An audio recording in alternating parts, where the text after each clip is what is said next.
It is inextricably linked to the domestic conditions and prevailing external conditions, the internal, social, political, and economic conditions, the imperatives of geography, the burdens of history, and current regional and global political and economic landscapes. All have a bearing on what can possibly be done and how it can be done in the foreign policy arena.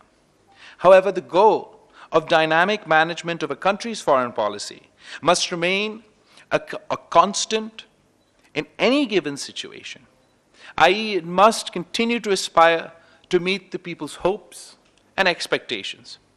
When I assumed the position of the Foreign Minister of Pakistan slightly over a year ago, Pakistan's foreign policy was under serious stress, compounded significantly by domestic political turmoil and a dire economic outlook. Our commitment to the China-Pakistan economic corridor was being questioned. Our relations with the United States were at an all-time low. Our traditional partnership with Gulf countries at a suboptimal level. Uncertainty loomed over the GSP Plus and future trajectory of relations with Europe.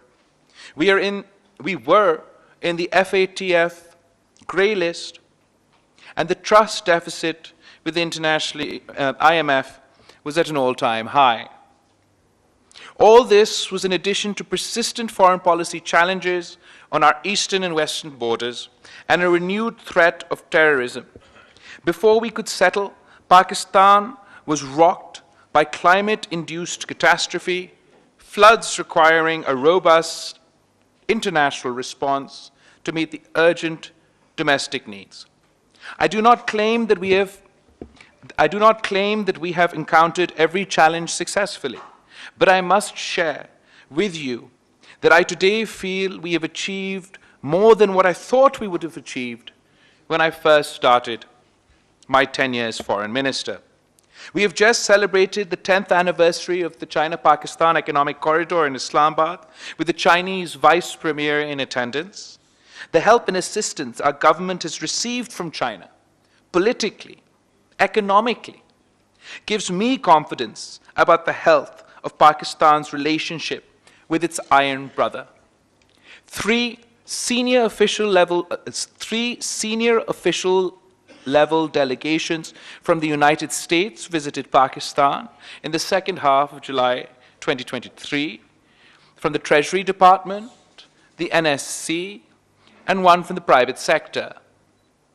The last 1 year saw consistently high-level engagement with the United States government, and I'm glad that we now have a path with the US to rebuild and strengthen bilateral relations.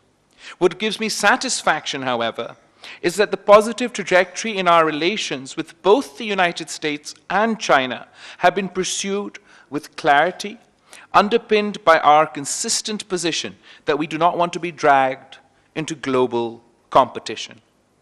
Also, I draw particular satisfaction on how Pakistan maintained its principled position on Ukraine, despite all the doubts and apprehensions in the media.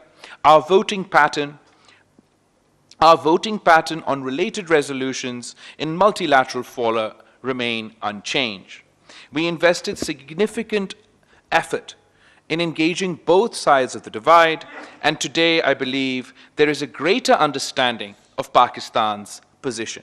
This is clearly evidenced by our closer engagement with the US and the European Union, burgeoning energy cooperation with Russia, and visits to Pakistan by the Foreign Minister of Belarus and the Ukraine. This broad, deep, and meaningful engagement with all countries also helped building trust with the countries that sit on the IMF board. Its coming to fruition last month was a gratifying moment. It was owed in equal amount to the assistance given to Pakistan by China, the Kingdom of Saudi Arabia, and the United Arab Emirates, a sign that our traditional partners are standing firm with us. I am happy that we were able to contribute to this national effort led by the Prime Minister, Mr. Shahbaz Sharif. Exiting the FATF grey list, was an important development for Pakistan. And I must remind you कि हमने ना सिर्फ FATF grey list से निकले, हमने 2 action plans मुकम्मल किए, वक्त से पहले मुकम्मल किए और वक्त से पहले ग्रे लिस्ट से निकले. The Minister of State, Ms. Hina Rabbani Khar, led this effort as the chairperson of the National FATF Coordination Committee. And जिस मेहनत के साथ, जिस डेडिकेशन के साथ हिना रबानी खर साहिबा ने ना सिर्फ ये काम करवाया मगर ज़्यादा शोशा के साथ नहीं, यही वजह है कि हम FATF के जो ग्रे लिस्ट थे उससे निकल सके. In this regard, years of technical work in progress by all state national, इसलिए कि हिना ने ये लिखा भी है मेरे लिए, तो अब मैं सबको तारीफ करूंगा, मगर सबसे ज़्यादा मेहनत जो है behind the scenes इसके Hina Rabbani Khar Sahiba ki thi. In this regard, years of technical work in progress by all national stakeholders needed to be recognized internationally. We were able to project our progress successfully and have it duly recognized by the FATF, thwarting diplomatically the designs of major detractors. Instead of celebrating this success, we remained focused on the job. We also led a legislative process to ensure that our gains at the FATF are consolidated. Engaging Europe and the United Kingdom constructively was a priority for us. Countless meetings and bilateral visits to and from Europe, as well as on the sidelines of multilateral meetings, have reinvigorated our ties. We seek from these countries better access for our goods, visa facilitations, especially for students, work opportunities for our skilled people, and cooperation in the education, science, and technology. We draw particular satisfaction from the recently initiated migration and mobility dialogue with the European Union, which has great potential for opening doors for Pakistanis seeking employment abroad. इस पे हमने बहुत focus किया, ना सिर्फ European union के साथ मगर जगह जगह कि किस तरीके से हम पाकिस्तान के अवाम को रोज़गार के मौके फराहम कर सकते हैं, बैरून मुल्क उनके लिए किस तरीके से हम अपना शेयर में इजाफा कर सकते हैं, और इसमें भी हिना रबानी खर साहिबा की बहुत मेहनत है. The continuation of the GSP Plus facility is another positive development. There is immense potential in our constructive partnership with this region, and we believe we have set the tone and corrected the course. Successive governments need to continue working in the same direction. On Afghanistan, our approach has been quite clear and forthwith. We will do everything we can for our brothers and sisters, the people of Afghanistan.